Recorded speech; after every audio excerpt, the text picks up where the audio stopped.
Assalamualaikum warahmatullahi wabarakatuh. Hamidanillah wa musallian ala rasulillah wa ala alihi wa sahbihi wa mawalah. Asyhadu an la ilaha illallah wa asyhadu anna muhammadan abduhu wa rasuluhu alladzi la nabiyya ba'dah. Pemirsa MCR TV yang dirahmati Allah Subhanahu wa taala, berbicara tentang rizki ini adalah satu hal yang seringkali dikhawatirkan oleh setiap manusia.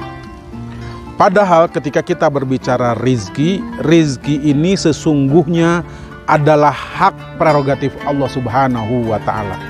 Allah yang menjamin bahwa setiap makhluk hidup, tidaklah ada makhluk melata sekalipun, tidak terkecuali manusia, kecuali Allah Subhanahu wa ta'ala telah menyiapkan rizkinya. Dan ketika Allah Subhanahu wa ta'ala hendak menurunkan manusia di 4 bulan kandungan ibu, maka Allah Subhanahu wa ta'ala saat itu mengutus malaikat penjaga janin untuk menetapkan setidaknya 2 perkara kepada manusia. Pertama, perkara terkait dengan hal-hal yang tidak ada kaitannya dengan amal ikhtiar manusia atau yang disebut dengan musayyar. Yang kedua adalah hal-hal yang terkait dengan ikhtiar manusia, dan atas ikhtiar ini Allah Subhanahu wa ta'ala akan menghisab manusia kelak di yaumil akhir. Perkara yang musayyar, yang tidak ada kaitannya dengan ikhtiar manusia, ini diantaranya adalah perkara rizki.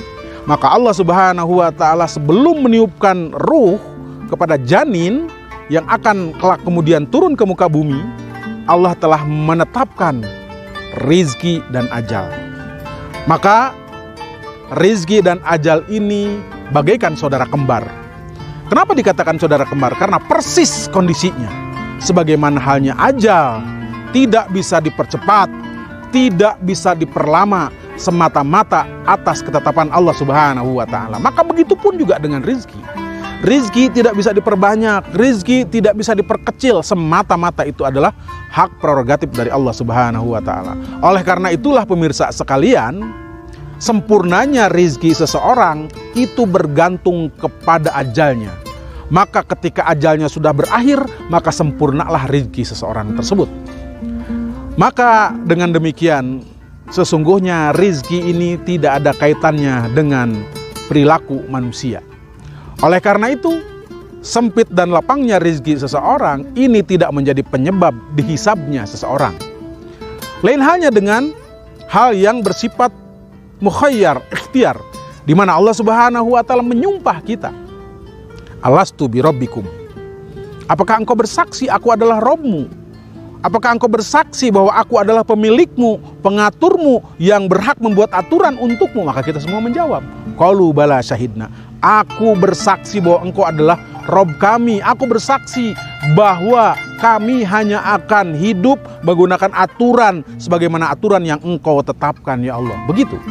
Maka berjalanlah kita di muka bumi. Selama kita berjalan di muka bumi, inilah yang akan dipertanggungjawabkan di hadapan Allah kelak. Apakah kemudian ketika kita hidup sesuai atau tidak dengan apa yang sumpah kita ucapkan di hadapan Allah ketika kita akan ditiupkan ruh ke dalam tubuh kita.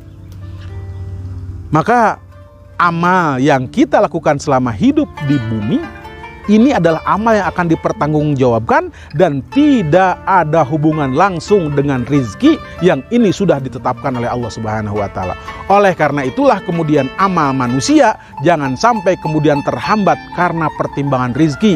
Takut miskin kalau melakukan amar ma'ruf nahi mungkar misalkan, takut sengsara kalau misalkan melakukan dakwah secara terang-terangan, menyampaikan yang hak, menolak yang batil. Karena kenyataannya hari ini kebatilan begitu nyata. Maka ketika kita ingin melakukan amar ma'ruf nahi mungkar, menentang kebatilan itu, seakan-akan kita khawatir sempitnya rizki. Maka sekali lagi pemirsa MCR yang dirahmati Allah Subhanahu wa ta'ala, tidak ada hubungannya antara amal yang kita lakukan dengan sempitnya rizki. Justru kemudian rizki kita akan sempit ketika apa? Kita berpaling dari peringatan Allah Subhanahu wa ta'ala. Oleh karena itu, jika ingin rizki kita dimudahkan, maka mendekatlah kepada Allah Subhanahu wa ta'ala. Karena Allah Maha Pemberi rizki, akan memberikan rizki kepada setiap hambanya. Wa yarzuquhu min haitsu la yahtasib. Mendatangkan rizki dari arah yang tidak diduga-duga. Syaratnya taat. syaratnya takwa, maka jadilah orang yang bertakwa, taat kepada Allah Subhanahu wa taala. Dengan demikian, mudah-mudahan Allah Subhanahu wa taala melapangkan rezeki kita. Wabillahi taufiq wal hidayah. Assalamualaikum warahmatullahi wabarakatuh.